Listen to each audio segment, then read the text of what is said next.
Bertrand Russell अपने लेख बौद्धिक सद्गुण का मूल्य, the value of intellectual virtue and के बारे में लिखते हैं।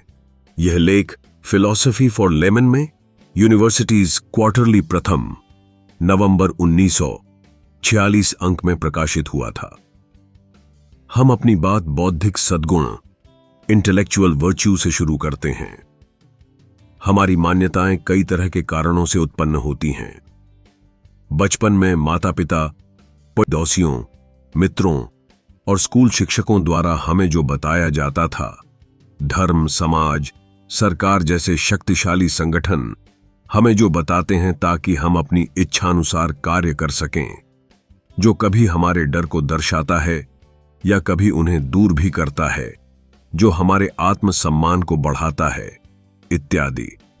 इनमें से कोई भी कारण हमें सच्चे विश्वासों की ओर ले जा सकता है, लेकिन हमें विपरीत दिशा में ले जाने की अधिक संभावना भी होती है। इसलिए बौद्धिक संयम, इंटेलेक्चुअल सोब्राइटी, हमें अपनी मान्यताओं की बारीकी से जांच करने के लिए प्रेरित करता है, ताकि यह पता लगाया जा सके कि उनमें से कौन सी मान्यताओं को सच मानने का कोई कारण है।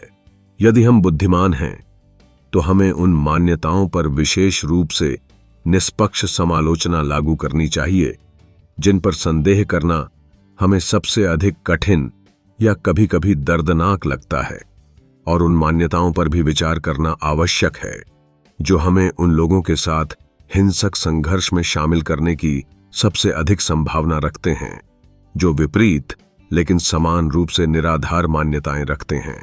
दर्शन की खोज इस विश्वास पर आधारित है कि ज्ञान अच्छा है, भले ही जो जाना जाता है वह दुखदायी हो। दार्शनिक भावना से ओतप्रोत व्यक्ति, चाहे वह पेशेवर दार्शनिक हो या न हो, चाहेगा कि उसकी मान्यताएं यथासंभव सत्य हों। उन्हें और समान रूप से जानना पसंद करेंगे और गलती करने से नफरत करेंगे। अगर यह रवैया आम हो जाए तो विवादों की तीक्ष्णता को कम करने में लाभ अकल्पनीय होगा। इस प्रकार बौद्धिक सद्गुणों का वास्तविक मूल्य समझना आवश्यक है, क्योंकि यह हमें हमारे मूल्यों और मान्यताओं की गहराई से समझने का अवसर प्रदान करता है। हमारे जीवन के शुरुआती चरण, जैसे बचपन में माता पिता और स्कूल शिक्षकों द्वारा दी गई शिक्षाएं, हमारे विश्वासों की नींव रखते हैं। ये विश्वास हमारे आचार, व्यवहार और दृष्टिकोण को आकार देते हैं। जब हम इन मान्यताओं का सामना करते हैं तो बौद्धिक संयम हमें मौका देता है कि हम उन्हें फिर से परख सकें। यह एक तरह का मानसिक व्यायाम है जो हमें सच्चाई की खोज में मदद करता है। रसेल के अनुसार जब दो लोग एक दूसरे से नफरत करते हैं तो किसी एक की सफलता दूसरे की विफलता होती है।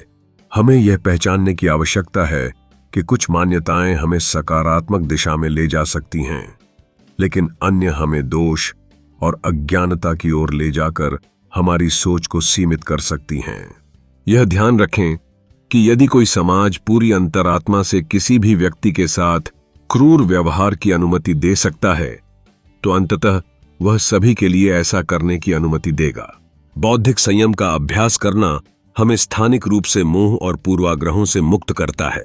जब हम अपने विश्वासों का विश्लेषण करते हैं तो हम उन मान्यताओं पर विशेष ध्यान देकर उन्हें सहेज सकते हैं जो हमारे अंदर बढ़ते दर्द या संघर्ष का कारण बनते हैं। इस प्रकार ज्ञान की खोज में न केवल हमारे व्यक्तिगत विकास को मजबूती मिलती है, बल्कि यह सामाजिक स्तर पर भी विवादों को कम कर सकती है।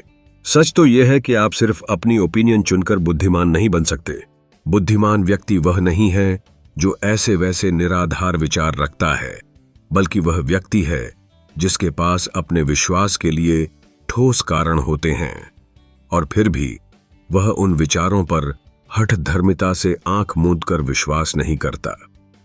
वह नए तर्कों, नए कारणों पर चर्चा के लिए तैयार रहता है, और ठोस कारणों से रखे गए विचारों में हठ धर्मिता करने वालों की राय की तुलना में भावनात्मक एकता कम होती है, क्योंकि तर्क, रीजन, गैर पक्षपाती होता है, जो कभी एक पक्ष का तो कभी दूसरे का पक्ष लेता है। यही बात धार्मिक, राजनैतिक लोगों को इसमें इतनी अप्रिय लगती है कि वे तर्क को हटाकर आस्था और विश्वास को तर्क के बजाय श्रेष्ठ बताते हैं। दार्शनिक दृष्टिकोण से यह रणनीति हमारे मानसिक स्वास्थ्य को प्रभावित कर सकती है। ज्ञान का मूल्य न केवल तथ्यों को जानने में है, बल्कि यह समझने में भी है कि क्या ज्ञान की उत्पत्ति हमारे लिए महत्वपूर्ण है। दार्शनिक व्यक्ति अपनी मान्यताओं को सत्य के करीब लाने की कोशिश करते हैं, चाहे यह प्रक्रिया कितनी भी कठिन क्यों न हो।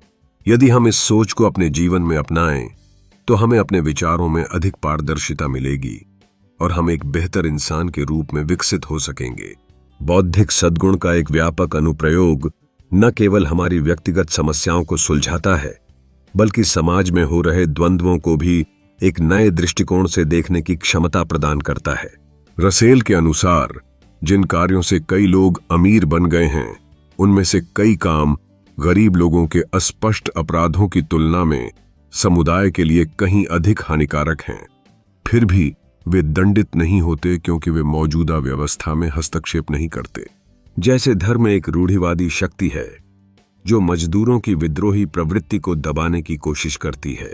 इसलिए हमें सभी चीजों, परिस्थितियों, घटनाओं पर तर्कपूर्वक चिंतन करना होगा तथा ऐसे बौद्धिक सद्गुणों को चुनना होगा जो समस्त मानव जाति के हित में सहायक हो। इस प्रकार बौद्धिक सद्गुण का मूल्य काबिले गौर है।